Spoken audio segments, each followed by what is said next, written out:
Uniswap vote delay shows DeFi stakeholders aren't all in it together. The Uniswap Foundation keeps punting on a fee switch proposal that would give UNI governance token holders a cut of liquidity providers' revenue. On Friday, the Uniswap Foundation announced it was delaying a key vote on whether to upgrade the protocol's governance structure and fee mechanism to better reward holders of the UNI governance token. The nonprofit cited concerns from a stakeholder thought to have been an equity investor in the organization behind the largest Ethereum-based decentralized exchange. Note, the views expressed in this column are those of the author and do not necessarily reflect those of CoinDesk, Inc., or its owners and affiliates. This is an excerpt from the Node newsletter, a daily roundup of the most pivotal crypto news on CoinDesk and beyond. You can subscribe to get the full newsletter here. Over the last week, a stakeholder raised a new issue relating to this work that requires additional diligence on our end to fully vet. Due to the immutable nature and sensitivity of our proposed upgrade, we have made the difficult decision to postpone posting this vote, the Foundation wrote on X, formerly Twitter.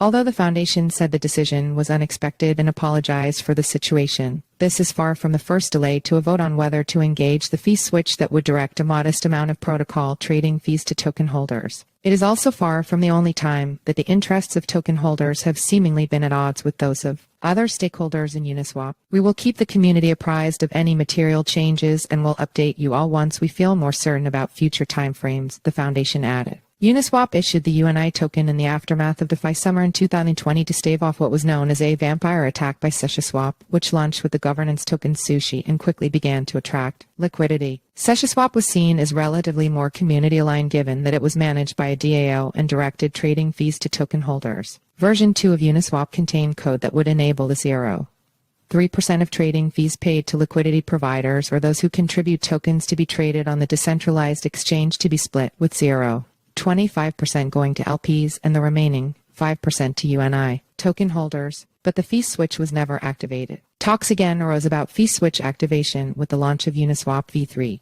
GFX Labs, maker of the Oku, a front-end interface for Uniswap, proposed a plan that would test out the protocol fee distribution on a few pools on Uniswap v2 that received a lot of attention. But talks ultimately fizzled out, due in part to concerns that activation might drive LPs and liquidity away from the platform, as well as legal fears. See also, Uniswap's Hayden Adams. From Ethereum idealist to business realist, one of the main worries at the time was that the fee switch could have tax and securities law implications for UniDAO, given that it would essentially be paying a type of revenue-based dividend to token holders. It's unclear exactly what concerns Uniswap Foundation was responding to when deciding to once again delay the vote. Gabriel Shapiro, a prominent legal expert in crypto, wrote that this is another example of a DeFi protocol treating token holders as second-class citizens whose desires are subordinated to a smaller group of stakeholders. Similar arguments were made late last year when Uniswap Labs imposed a 0.15% trading fee on its front-end website and wallet, the first time the development group sought to directly monetize its work. The fee only applied to products maintained by Uniswap Labs, not the exchange protocol itself, but did come after a $165 million